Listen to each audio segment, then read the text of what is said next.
दानवों को इससे बहुत ग्लानि हुई कि हम लोग ठगे गए। देवताओं ने जो है विष्णु को साथ लेकर के हम लोग को छल लिया, ठग लिया, समुद्र मंथन भी करा लिया। बदले में क्या दे दिया? वारुणी नाम की मदिरा, शराब।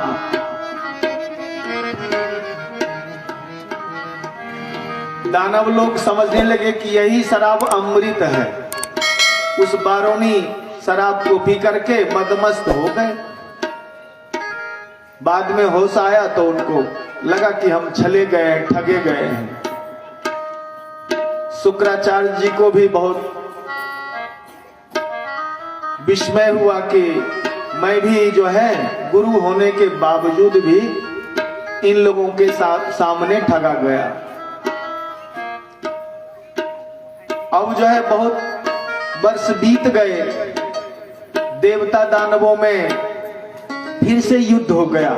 जैसे जब ठगे गए तो सब एक दूसरे से युद्ध करने लगे, जोड़ा बना बना करके।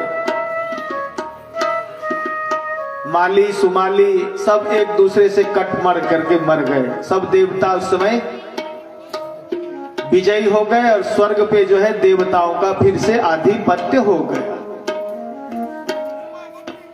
और शुक्राचार्य जी के पास जो है संजीवनी विद्या थी, तो फिर से सभी राक्षसों को जीवित कर करके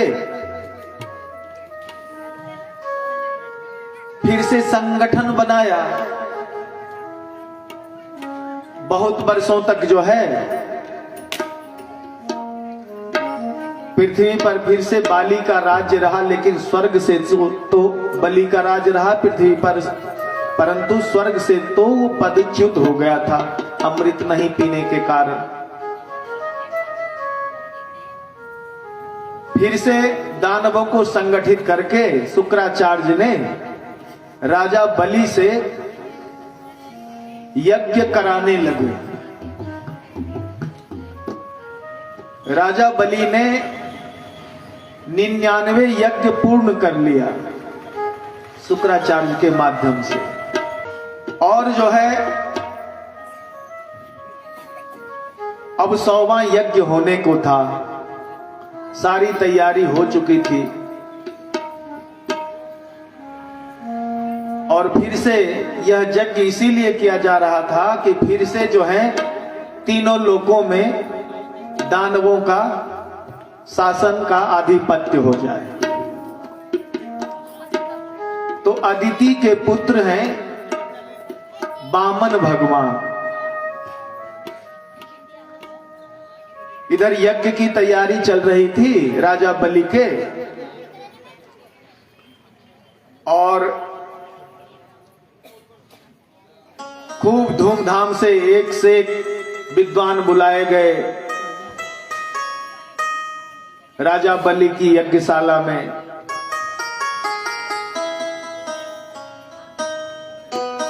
तो भगवान विष्णु ने अदिति के गर्भ से वामन रूप बनकर के अवतार लिया। दिति के गर्भ से दानव होते हैं और अदिति के गर्भ से देव होते हैं। तो वामन भगवान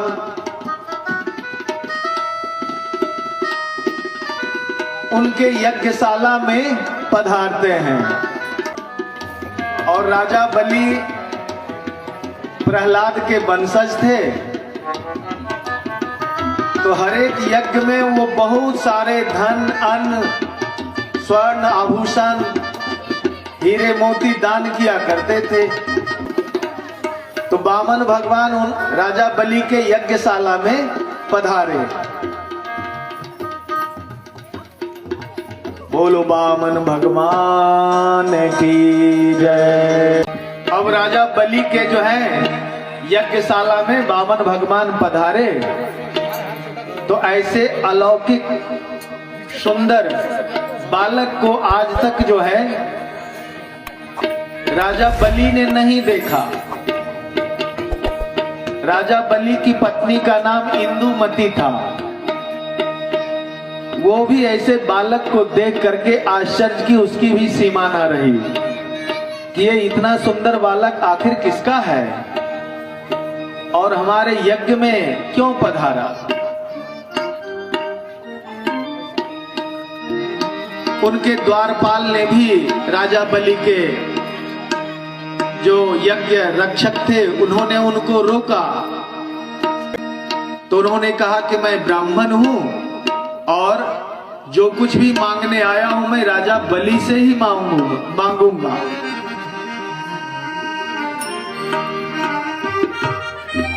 उनके यज्ञ रक्षक ने कहा कि सोना ले लो, चांदी ले लो, हीरे ले लो, मोती ले लो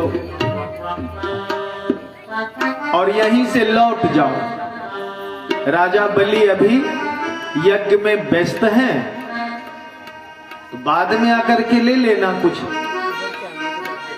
उन्होंने कहा नहीं नहीं, हमें जो कुछ भी मांगना है मैं राजा बलि से ही मांगूंगा, अन्यथा मैं अभी चला जाऊंगा और ये मैं जानूंगा कि प्रहलाद के वंश विरोचन में राजा बलि जो है ब्राह्मणों की कैसी अनादर करता है, याचकों की।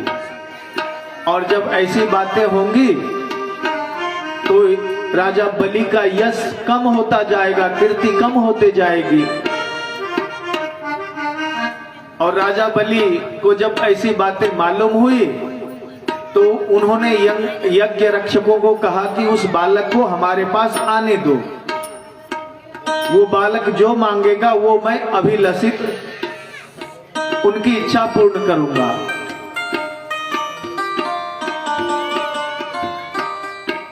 वामन भगवान को जो है राजा बलि के पास लाया गया।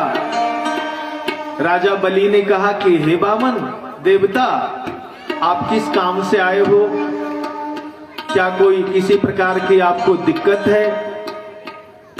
धन की दिक्कत है, रहने की समस्या है, या आपकी माता ने हमारे पास क्यों भेजा है? आप हमें वह पूर्ण रूप से बताइए, मैं आपके सारे दुखों का शमन कर दूंगा। आप निर्भय होकर के कहो कि आपको क्या चाहिए।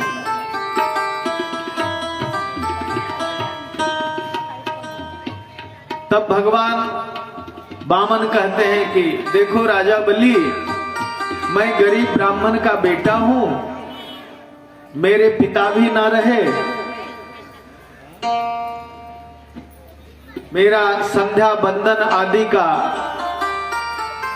मैं किसी के दरवाजे पे करने जाता हूं तो लोग वहां से उठा के भगा देते हैं कि ये तुम्हारा जगह नहीं है, हटो हटो, तुम कहीं और जाकर के अपना संध्या बंदन माला आदि जपो। तो हमें रहने के लिए कोई जगह ही नहीं है जहां मैं स्वयं अपना कहूं कि ये मेरा स्थान है और जिसमें मैं बैठ के आराम से भगवत भजन कर सकूं। मैं कभी उसके दरवाजे पे कभी उसके जगह पे जाता हूं, लोग हमें भगा देते हैं। तो आप ऐसा करो कि हमें 3 पग भूमि दान कर दो। राजा बलि ने कहा कि ये कौन सी बात है, अभी नाप लो 3 पग। हमारे राज्य में जहां आपको लगे 3 पग नाप लेना। 3 पग क्या, मैं 100 पग दे देता हूं आपको, बस 3 पग की ही बात है। भगवान ने कहा कि हाँ 3 पग की ही बात है, सिर्फ 3 पग हमें दे दीजिए।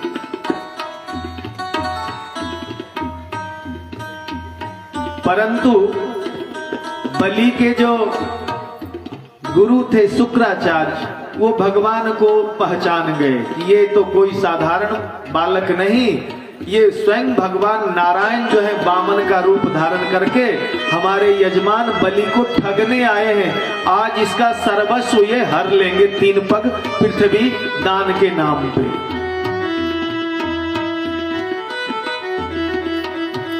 ये बातें राजा बलि को जो है शुक्राचार्य ने कहा कि ये कोई साधारण बालक नहीं है, तुम 3 पग का जो दान करने की बात कर रहे हो, ये स्वयं भगवान नारायण है। 3 पग में तुम्हारी जितनी, जहां तक तुम्हारा राज्य का शासन है वो सब चला जाएगा। तुम अभी सोच लो, तुम्हारे पास कुछ भी नहीं बचेगा, जो अंग वस्त्र पहने हो वही बचेगा।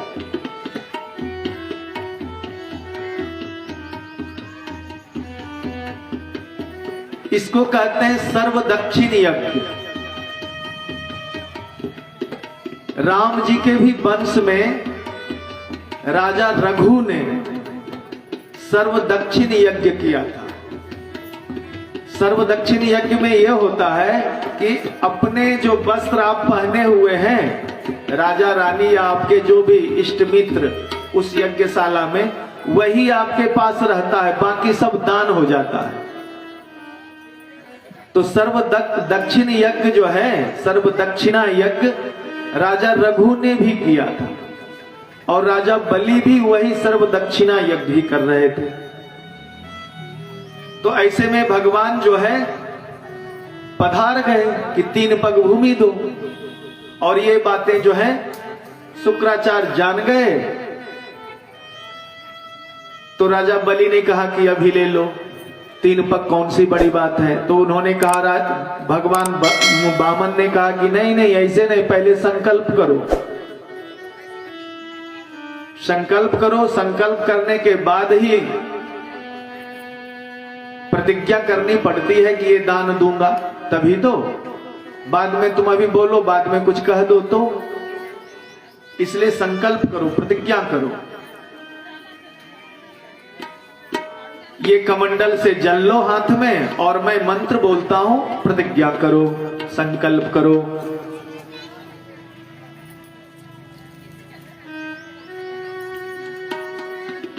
शुक्राचार्य ने ये बातें देखी तो उनको बड़ा आश्चर्य हुआ कि आज मेरे यजमान का सर्वस्व ये वामन रूप भगवान हर लेंगे, इसके पास कुछ भी नहीं बचेगा। तो उन्होंने जल की झारी में एक कीड़े का रूप धारण करके, जल की झारी में इधर से जल गिरता है ना, उसमें जाकर के वो बैठ गए शुक्राचार्य। अब वामन भगवान ऐसे जल गिराए उसके अंजलि पे, राजा बलि के तो जल गिरे ही नहीं, और जब तक जल उसके अंजलि पे गिरेगा नहीं तब तक संकल्पित संकल्प होगा नहीं। ये बातें भगवान जान गए, और एक कुसा को उठा करके उसका तोड़ा पत्ता कुसा की, और उस जल की झारी में ऐसे छेद कर दिया, छेद को साफ करने लगे। तो शुक्राचार्य की एक आंख फूट गई और वहां से हड़बड़ा करके बाहर निकल गए। और राजा बलि को जितना भी समझाए कि वो समझा नहीं, तो शुक्राचार्य भी उसको छोड़ करके चल दिए कि जाओ तुम्हारा जो हो सो हो, अब हमें कुछ नहीं कहना। फिर भगवान ने जो है राजा बलि के हाथ में जल का संकल्प दे करके बोला, ओम विष्णु नमः परमात्मने श्री पुराण पुरुषोत्तमश्च ब्रह्मणो द्वितीये प्रार्धे श्री श्वेतवाराह कल्पे वैवस्वत मनवंतरे अष्टाविंशतितमे कलियुगे कलि प्रथम चरणे जम्बूद्वीपे भारतवर्षे भरतखंडे आर्यावर्तैक देशांतर्गत देशे महाराष्ट्र प्रदेशे विदर्भ क्षेत्रे नागपुर मंडल अंतर्गते काटोल नगरे स्थितेषु श्री चौबे लेआउट शुभ स्थानेषु सेंडे परिवार द्वारा भागवत कथा पुराण महात्म्य चतुर्दिवसे श्री वामन भगवान राजा बलि यज्ञ अनुष्ठान निमित्त 3 पग भूमि। राजा बलि को बोले कि नाम लो अपना, तो बोला मैं बलि प्रहलाद वंशज पुरोचन पुत्र राजा बलि 3 पग भूमि वामन भगवान हेतु संकल्प अहम कारिष्ये। आज के तिथि दिन आदि का नाम लेते हुए उन्होंने संकल्प कर दिया। भगवान ने जो है वो जल अपने हाथ में लिया और बोला कि जब तुमने संकल्प कर दिया तो अब भूमि 3 पग भूमि दो। भगवान को जान करके शुक्राचार्य ने सब बताया भी। तो राजा बलि ने कहा कि जब इतना मैं दान कर चुका हूं और जब भगवान स्वयं हमारे यहाँ मांगने आए हैं, सब तो भगवान के यहाँ मांगने जाता है, आज भगवान स्वयं हमारे यहाँ मांगने आए हैं तो मैं इन्हें मना नहीं करूंगा। और ऐसे करके उन्होंने संकल्प 3 पग भूमि का कर दिया। जैसे ही संकल्प पूरा हुआ, भगवान का जो है रूप विराट होने लगा। भगवान विराट रूप धारण करने लगे। भगवान विराट रूप धारण कर करके एक पग से और अपनी भुजाओं से सारी पृथ्वी नाप ली, एक ही पग में। दूसरे पग से उन्होंने जो है आकाश पाताल तीनों लोकों को नाप लिया और अंत में अंतरिक्ष लोक को, आकाश लोक को चीरते हुए ब्रह्मलोक तक उनके पांव चले गए। ब्रह्मलोक में जब आकाश को चीर करके अंगूठा ब्रह्मलोक को गया तो वहां गंगा अवतरित हुई और गंगा ने उनके अंगूठे का प्रक्षालन किया। अब दूसरा पांव तो ऐसा हो गया, अब तीसरा पांव भगवान बोले कि अब कहां रखूं राजा बलि, बताओ।